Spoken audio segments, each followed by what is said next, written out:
Let me just start by saying that social workers and Black women are very forward thinking, right?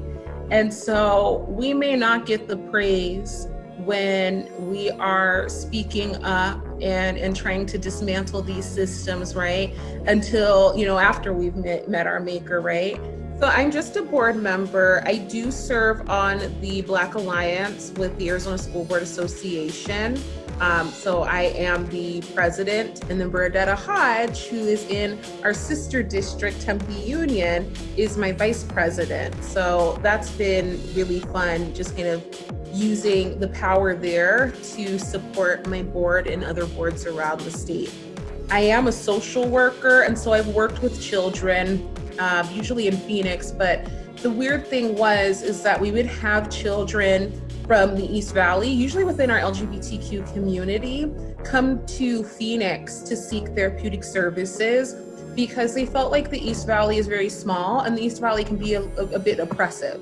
When I was thinking about running, it was all of these experiences, and then my youngest niece, who was about to turn 5 and enter into kindergarten, and I was very scared for her, given the experiences of her sisters and the experiences of my clients and my experience as, being a Black girl in the district, for her to start and, for her to feel the same isolation and push out.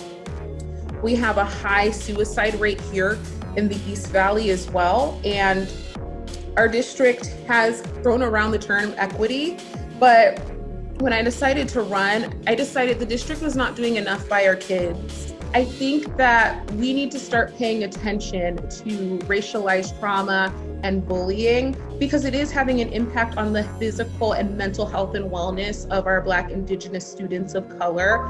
And we need to make sure that we are doing our best to protect their bodies because we haven't in the past. It's important for us when we're talking about disrupting and dismantling oppressive systems that everybody do their work towards anti-racism and decolonizing the way that they see things. The educational system, people feel it's broken. It's not broken.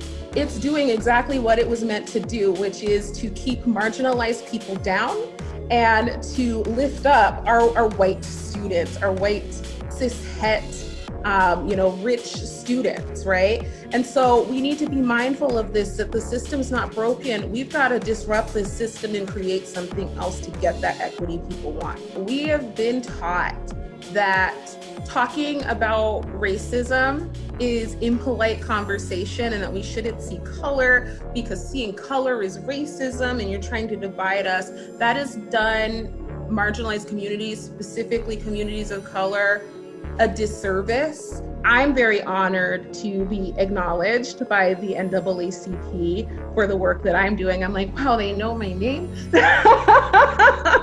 So I'm very proud. So I don't want my story to be sanitized. Like, no, I, intentionally have tried to be disruptive because these systems have got to go. So I hope that history is not sanitized.